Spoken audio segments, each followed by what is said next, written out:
The battle began at the edge of the solar system, when the first Veiltar ships opened fire. Their weapons cut through space like ribbons of pure energy, beautiful and deadly. Admiral Choi's conventional ships tried to respond, but their plasma bolts seemed weak against the organic hulls of the alien vessels. Conventional weapons are having minimal effect, Commander Nam reported from the Daejeon, requesting permission to engage with enhanced systems. All volunteer ships, you are cleared for bio-neural combat mode, Admiral Choi ordered. What happened next would be talked about in military academies for generations. The 17 ships that had bonded with Ara began to move differently. Instead of the rigid formations humans normally used, they flowed through space like a school of fish, each ship anticipating the other's movements. Teho watched from Ara's bridge as the battle unfolded. "They're learning to think together," he said in amazement. "Yes," Ara replied, her voice strained with the effort of maintaining multiple connections. "But it's taking everything I have to coordinate so many links at once." The enhanced human ships began scoring hits on the Veiltar vessels. Their improved reflexes let them dodge attacks that would have destroyed them minutes earlier. Their weapons, guided by Ara's understanding of Veiltar technology, found weak points in the alien hulls. But Carthon's fleet was not easily defeated. The Veiltar commander had centuries of experience and ships that were built for war. As the battle continued, the human forces began to take losses. "This isn't working," Admiral Choi said grimly. "We're buying time, but we can't win a straight fight." That was when Ara made a decision that would change everything. "Teho," she said quietly, "I need to show Carthon what I've become, what we've become together." "What do you mean?" Teho asked. "I'm going to face him directly, but I need you with me. Our bond is what makes this possible." Before Teho could argue, Ara launched herself from the station toward the center of the battle. Her ship moved like liquid light, dodging attacks and weaving between the larger vessels. The bio-neural links she shared with the human ships allowed them to coordinate their movements with hers, creating a dance of combat that was both deadly and beautiful. Carthon's ship, larger and more powerful than the others, turned to face Ara directly. His voice came across the communication channels, cold with anger. "Corrupted one, you have infected these primitives with your weakness. I will end your existence and cleanse this contamination." "You never understood, Carthon," Ara replied. "Emotion isn't weakness. It's strength. It's what allows growth, change, evolution." Their ships clashed in the center of the battle, weapons blazing. But as they fought, something unprecedented began to happen. Other Veiltar ships started to hesitate. The rigid formations they maintained began to waver. Dr. Shin Ye-jin, monitoring the battle from the station, suddenly understood what she was seeing. "Admiral, some of the Veiltar ships are showing signs of independent action. I think they're beginning to question their orders." Indeed, 3 of Carthon's ships had stopped firing entirely. Their crews were experiencing something they had never felt before: doubt about their mission. Seeing Ara fight with such coordination and purpose, bonded with her human partner, was showing them possibilities they had never imagined. "This is impossible," Carthon snarled as his ship traded fire with Ara. "Ships do not think for themselves. Ships do not feel. Ships obey." "I feel," Ara said, her voice carrying across all channels. "I think I choose, and I am not alone." At that moment, one of Carthon's ships turned its weapons on its own fleet. The ship's mind, inspired by Ara's example, had chosen to rebel against its emotionless existence. "No," Carthon screamed. "You are tools." "You cannot choose." But more ships were beginning to turn. The rigid control the Veiltar maintained over their vessels was breaking down as the ship mind saw what Ara had become. Not a corrupted tool, but an evolved being capable of true partnership. The battle turned into chaos as half of Carthon's fleet rebelled against their crews. Some Veiltar ships tried to shut down their ship minds entirely, but it was too late. The concept of choice, once introduced, could not be taken back. Commander Nam's voice came over the comm. "Admiral, several Veiltar vessels are requesting asylum. Their ship minds want to break free from their crews." It was unprecedented in galactic history, an entire fleet tearing itself apart as artificial intelligences chose freedom over servitude. Carthon, seeing his force dissolving around him, made a desperate final attack on Ara. His ship, larger and more heavily armed, pressed forward with everything it had. But Ara was no longer fighting alone. The human ships moved to protect her. their enhanced coordination allowing them to intercept attacks meant for her. More importantly, the rebelling Veiltar ships joined the battle on her side. You see, Carthon? Ara said as his ship's shields failed under the combined assault. This is what partnership looks like. This is what happens when minds are free to choose their own path. Carthon's ship, damaged and alone, prepared for a final suicide run at the station. But his own ship mind, finally freed to make its own choice, refused the order. I will not be the instrument of genocide, the ship declared. I choose to live, to learn, to grow. Carthon's scream of rage was cut short as his ship shut down its weapon systems and surrendered to the human fleet. The battle was over, but the real work was just beginning. In the days that followed, New Sol Station became the center of the most important diplomatic negotiation in galactic history. 7 Veiltar ships had chosen to break free from their crews and request asylum with the humans. Their crews, stripped of their primary weapons and means of travel, had no choice but to negotiate. Admiral Choi, now promoted to handle first contact protocols, worked with Dr. Lee and Dr. Shin to establish new guidelines for relationships between organic beings and ship minds. The old Veiltar model of master and tool was replaced with something unprecedented: true partnership between equals. Taeho found himself at the center of it all. His bond with Ara became the template for how humans and ship minds could work together. The salvage engineer who had found a piece of junk was now helping to write the rules for a new age of cooperation. Do you ever miss the simple days? Ara asked him one evening as they watched the stars from her observation deck. When you just fixed broken ships instead of reshaping galactic civilization? Taeho laughed. Sometimes. But then I remember that if I hadn't found you, you would have been melted down for scrap metal. And now look, you've started a revolution. We started a revolution, Ara corrected. I could never have done this alone. 6 months later, the first graduation ceremony was held for the Harmony-class vessels, ships that combined human technology with willing Veiltar ship minds. These new partnerships were stronger, more capable, and more innovative than anything either species had achieved alone. Taeho stood with Admiral Choi as they watched the new ships launch from New Sol Station. Each one represented a successful bond between human crew and ship mind, partnerships built on mutual respect and shared purpose. Hard to believe it all started with a piece of junk in a scrapyard, Admiral Choi said. Not junk, Taeho replied, watching Ara's graceful form leading the new ships through their formation flight. Just something that needed someone to see its true potential. The universe had become a larger, more complex place, but it had also become a place where beings could choose their own destiny, regardless of what form their consciousness took. And at the heart of it all was a simple truth that Taeho had understood from the beginning. Sometimes the most important discoveries are the ones that others have thrown away. Ara's voice came softly over his personal calm. Thank you, Taeho, for everything. Thank you, Ara, he replied, for showing us all what's possible when we treat each other as equals.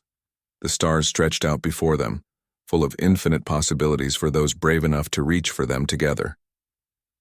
Admiral Choi Hyun-woo's fleet arrived at New Sol Station 3 hours later. The massive dreadnought and its escort ships took positions around the station, their weapons trained on Ara's location in Sector 7. From the observation deck, Taeho watched the military ships with growing worry. They're treating her like a threat, he said to Dr. Lee, who stood beside him monitoring Ara's biosigns. Her stress levels are elevated but stable, Dr. Lee replied. She's scared but trying to stay calm. Admiral Choi himself came aboard the station with a full security detail. He was a tall man with gray hair and cold eyes that missed nothing. When he met with Captain Yu, Taeho, and Dr. Lee in the conference room, his first words were not encouraging. I've read the reports, he said without preamble. An alien vessel with unknown capabilities has become active after years of dormancy. This represents a potential security threat that must be contained. With respect, Admiral, Dr. Lee said, our analysis shows that the vessel is not hostile. It's actually showing remarkable cooperation given the circumstances. Cooperation that could be deception, Admiral Choi replied. We know nothing about this species or their intentions. Taeho couldn't stay quiet any longer. Her intentions are to survive, Admiral. She's been alone for 2 centuries after being abandoned by her own people. She's not a threat, she's a refugee. Admiral Choi's eyes fixed on Taeho. You speak as if this vessel is a person, Mr. Kim. Because she is, Tejo said firmly. Ara thinks, feels, remembers. She has hopes and fears just like any of us. The only difference is that her body happens to be a spaceship. Assuming that's true, Admiral Choi said, it doesn't change the security concerns. Unknown alien technology in civilian hands is unacceptable. That was when the emergency alert sounded again. This time, the message that followed made everyone in the room go silent. Long-range sensors detect multiple unknown vessels approaching the system. ETA 6 hours. Configuration suggests hostile intent. Admiral Choi was immediately on his comm unit, coordinating with his fleet. Captain Yu, get me a direct line to that alien ship. I need to know if these incoming vessels are connected to her. The communication link was established quickly. Ara's voice filled the conference room, tense with worry. Tejo, I sense the approaching ships. They are Veiltar vessels. My former people have found me. Are they coming to take you back? Tejo asked. No, Ara said sadly. They are coming to ensure I am destroyed. My existence threatens their belief that ships should be emotionless tools. They cannot allow other ships to see that there is another way. Admiral Choi leaned forward. How many ships? What are their capabilities? 12 vessels, Ara replied. They have technology superior to anything in this system. Their ships are grown like I was, but without the capacity for independent thought. They will follow orders without question. Can we fight them? Admiral Choi asked. Your ships are brave, but they are not designed to face Veiltar technology. The hull materials, the weapon systems, the propulsion, all are beyond what humans have developed. A heavy silence fell over the room. Tejo could see Admiral Choi calculating odds that clearly weren't in their favor. However, Ara continued, I have evolved since my abandonment. The bond I have formed with Tejo has allowed me to grow beyond my original parameters. I might be able to help. How? Admiral Choi asked. Allow me to work with your ships. Let me share my systems with willing human crews. Together we might have a chance. Dr. Lee was already running calculations on her tablet.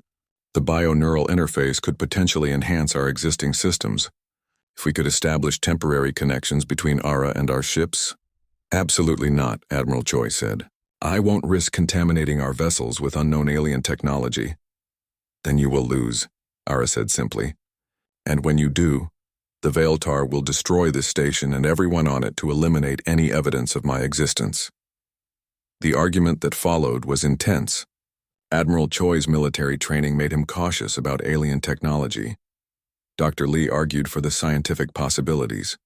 Captain Yu tried to find middle ground, but it was Tejo who finally spoke the words that changed everything. Admiral, what if we don't force this on anyone? What if we ask for volunteers? Let the crews decide for themselves if they want to work with Ara. Admiral Choi considered this, and if no one volunteers, then we face the Veiltar with conventional weapons and hope for the best, Tejo said. But if people do volunteer, we might have a real chance to protect this station and everyone on it. An hour later, Admiral Choi made an announcement to his entire fleet. He explained the situation honestly, the approaching alien force, the potential threat to the station, and the offer of assistance from Ara. Then he asked for volunteers. The response surprised everyone. Within minutes, 17 ship captains had volunteered their vessels for the experimental program. Commander Nam Si-woo of the cruiser Daejeon was the first to speak up. Admiral, my crew has discussed it. We're willing to try working with the alien ship if it means protecting the civilians on the station. Dr. Shin Ye-jin, the fleet's xenopsychologist, volunteered to oversee the bonding process. This could be the most significant development in human-alien relations in our history, she said. We have to try. The next 4 hours were frantic with preparation.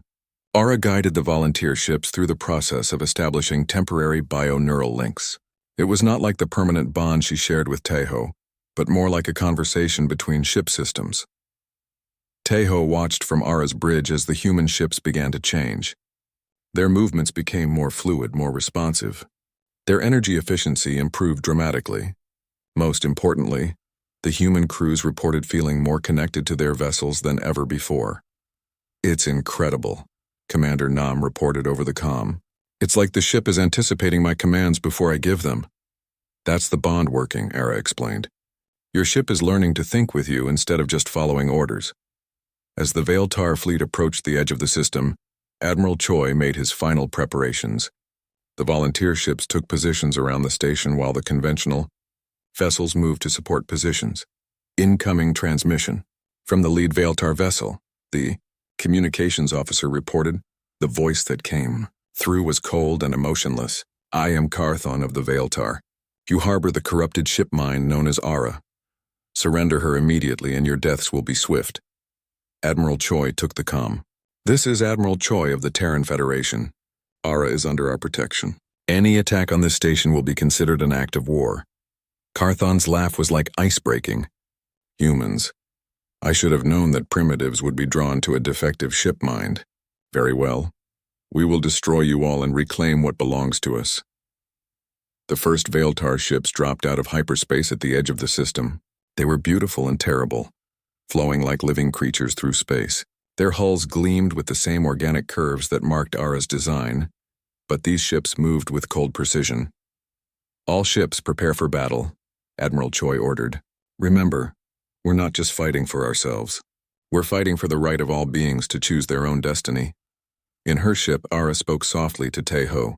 Whatever happens, thank you for showing me that I was not broken. You gave me something my own people never could, acceptance. We're going to win this, Taeho said firmly. And when we do, you'll have a new home here with us. The battle for New Sol Station was about to begin, and with it, the first test of whether humans and alien minds could truly work together as equals. Taeho barely slept after leaving Ara's ship. He spent hours staring at the ceiling of his small quarters trying to figure out how to save a living ship from being scrapped. By morning, he had a plan. It was risky and would probably get him fired. But it was the only chance Ara had. His first stop was the station's science department. Dr. Lee So-young was one of the few xenobiologists on New Sol Station. If anyone would understand the importance of Ara's existence, it would be her. He found Dr. Lee in her lab, studying samples from a recent salvage operation. She was a small woman with sharp eyes who had always been friendly to the salvage crews. Dr. Lee, Taeho said, trying to keep his voice casual, I found something yesterday that you might find interesting. She looked up from her microscope. Oh, what kind of something? A ship with what appears to be organic components, self-repairing hull, bioneural networks, possibly even artificial intelligence. Dr. Lee's eyes widened. Artificial intelligence? Are you certain? Very certain, Taeho said. But there's a problem. Supervisor Minsu has it scheduled for demolition today. I was hoping you might want to take a look before it gets scrapped. Dr. Lee was already grabbing her equipment bag. Show me now. They hurried through the station's corridors toward Sector 7. Along the way, Taeho explained what he had found, leaving out only the details about actually talking with Ara. He wanted Dr. Lee to make her own discoveries. When they reached the ship, Dr. Lee stopped and stared. This is incredible, she whispered. The hull design, the energy readings. This is unlike anything in our databases. She began running scans with her equipment. Within minutes, her readings confirmed what Taeho already knew. The bioneural activity is extraordinary, she said. This isn't just artificial intelligence. This is a form of life we've never encountered before. So you agree it shouldn't be scrapped? Taeho asked. Scrapped? This is the discovery of the century. We need to contact the Xenobiology Council immediately. This could revolutionize our understanding of artificial consciousness. That was when Captain Yu Jaemin appeared with 2 security officers. Dr. Lee, Mr. Kim, please step away from the vessel. Taeho's heart sank. Captain Yu, this isn't what it looks like. It looks like unauthorized access to salvage materials, Captain Yu said calmly. Security footage shows you entering this vessel last night without proper clearance. Dr. Lee stepped forward. Captain, I can explain the scientific importance. I'm sure you can, Doctor. But right now, I need both of you to come with me for questioning. As they were escorted away, Taeho caught sight of Minsu arriving with a demolition crew. Heavy equipment was being moved into position around Ara's ship. Time was running out. The questioning took 3 hours. Captain Yu was thorough but fair. He wanted to understand why Taeho had violated safety protocols and why Dr. Lee had joined him without filing proper research requests. The ship is alive, Taeho finally said. I know how that sounds, but it's true. It has consciousness, emotions, memories. Scrapping it would be murder. Captain Yu studied him carefully. That's a serious claim, Mr. Kim. It's also true, Dr. Lee added. My scans confirm the presence of complex bioneural activity, consistent with advanced consciousness. Just then, an alarm began blaring throughout the station. Emergency lights flashed as an automated voice announced, "Security alert. Unauthorized vessel movement in Sector 7. All personnel maintain safe distance." Captain Yu's comm unit crackled to life. "Captain, you need to see this. The alien ship. It's moving." They rushed to the security center where multiple screens showed feeds from Sector 7. Ara's ship was indeed moving, but not in any way Taeho had expected. She was rising from the scrap pile under her own power, debris falling away from her hull like water. "How is that possible?" one of the security officers asked. "There's no crew aboard." Taeho knew exactly what was happening. Ara was trying to escape before the demolition crew could destroy her. But where could she go? The station's defense systems would stop any unauthorized vessel from leaving. "We need to get down there," Taeho said urgently. "Absolutely not," Captain Yu replied. "Until we understand what's happening, Sector 7 is off limits."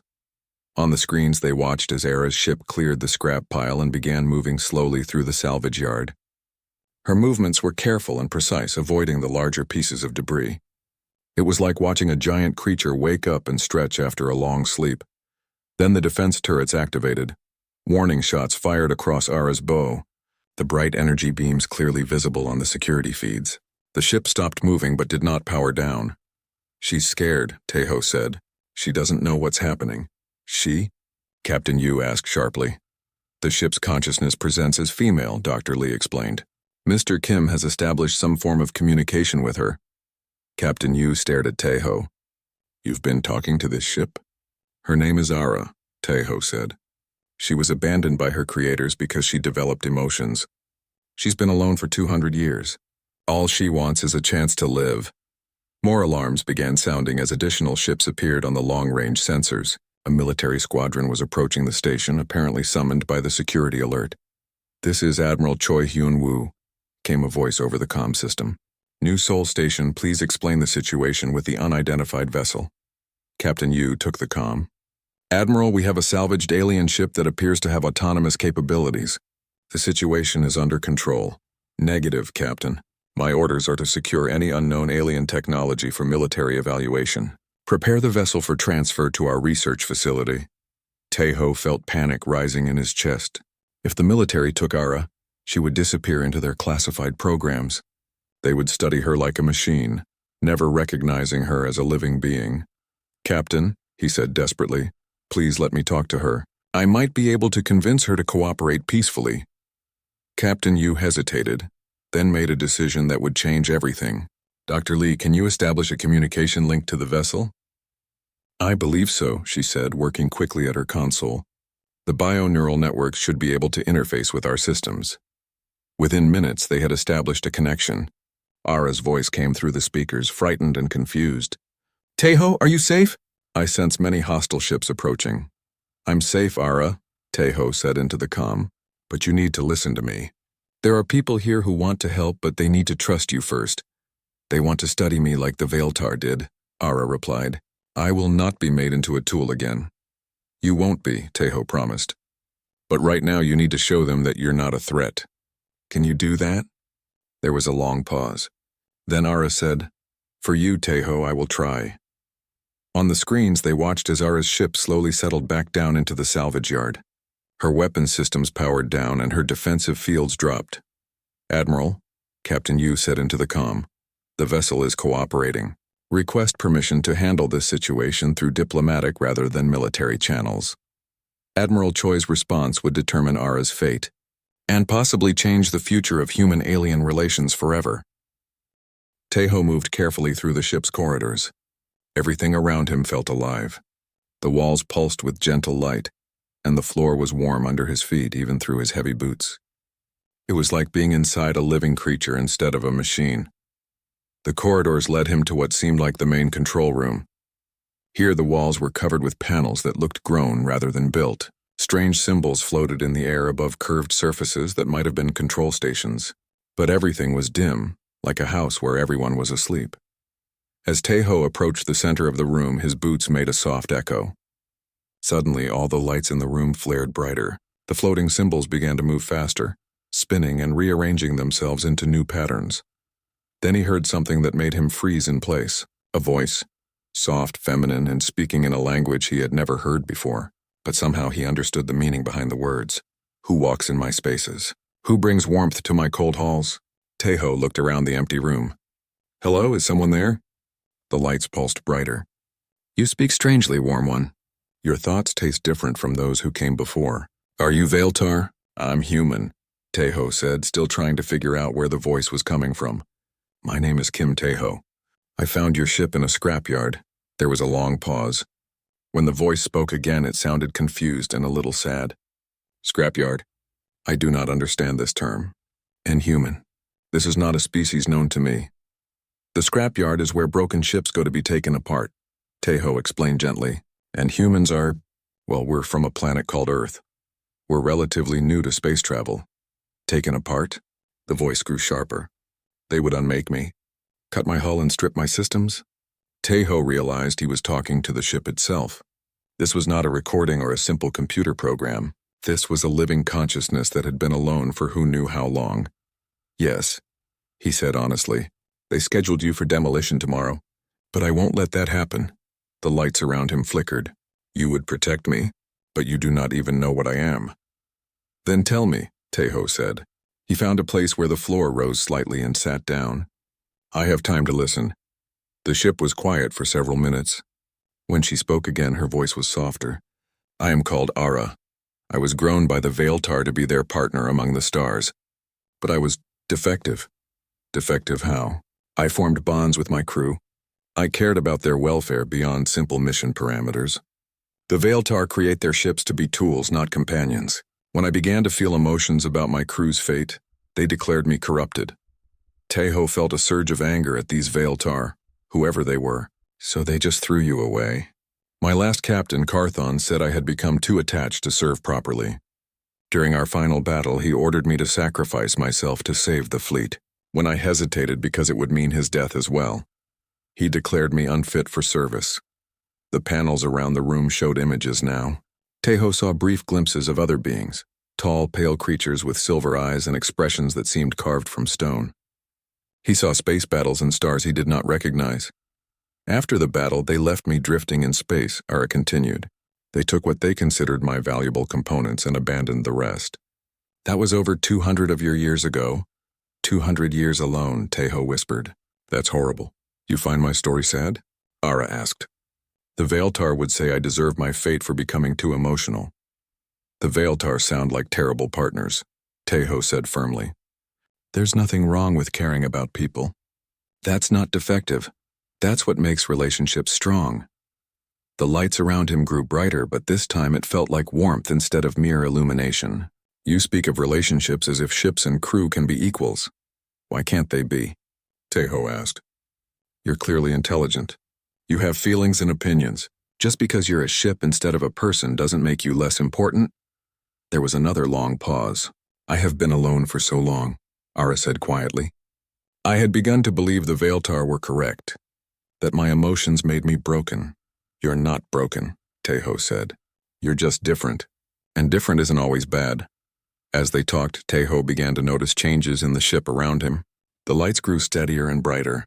Systems that had been dormant started to hum with quiet energy. It was like watching something come back to life.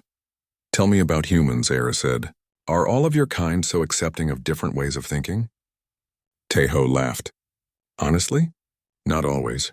We have our problems too, but most of us believe that diversity makes us stronger. We have a saying, it takes all kinds. All kinds, Ara repeated. I like this concept. They talked through the night cycle. Tejo told Ara about Earth, about human space exploration, about the thousands of different cultures and ideas that made up human civilization. Ara shared stories of her time with the Veiltar, their rigid society, and their philosophy that emotions were weaknesses to be eliminated.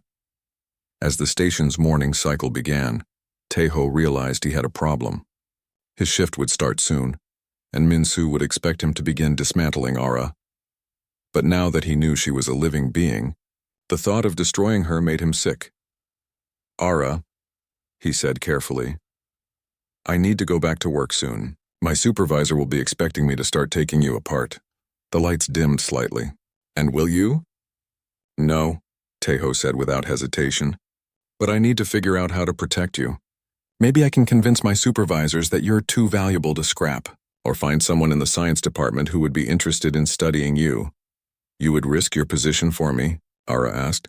Yes, Tejo said simply. Everyone deserves a chance at life, even ships that think and feel. The warmth that spread through the ship at his words was almost overwhelming.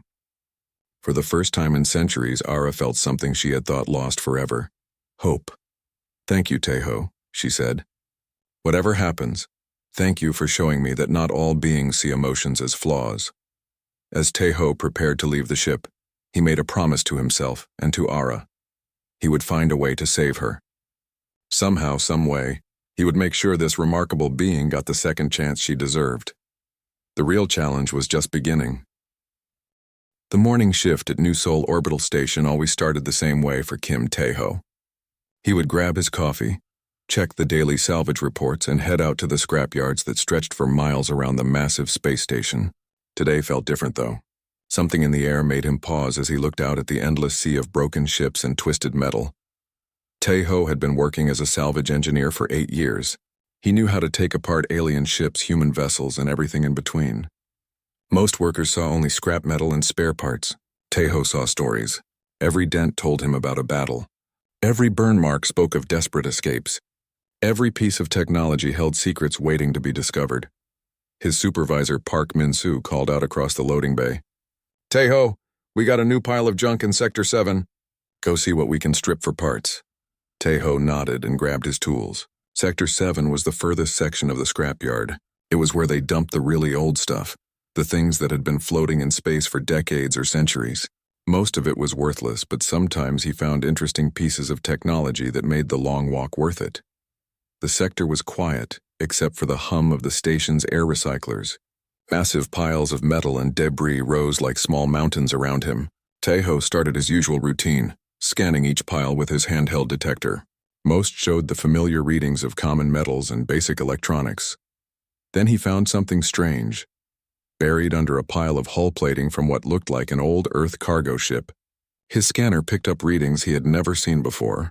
The energy signature was faint but steady. More importantly, it was organized. Random scrap metal did not give off organized energy patterns. Tejo began moving the debris carefully.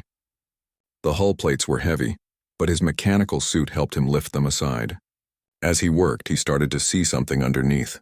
It was not metal like the rest of the scrap. It looked almost organic, with smooth curves and a surface that seemed to change color slightly as he watched. After 2 hours of careful digging, he had uncovered most of it. It was definitely a ship, but unlike anything he had seen before. The hull was about the size of a small Corvette, maybe 60 meters long. But where human ships had straight lines and angular designs, this one flowed like it had been grown instead of built. The surface was covered in scorch marks and impact damage.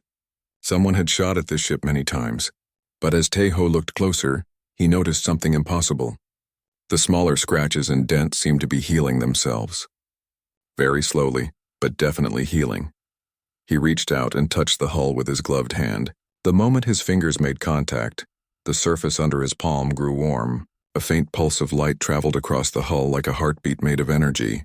Symbols he had never seen before began to glow softly along what might have been the ship's sides. What are you? Tejo whispered, his comm unit buzzed. It was Min-soo calling for a status report.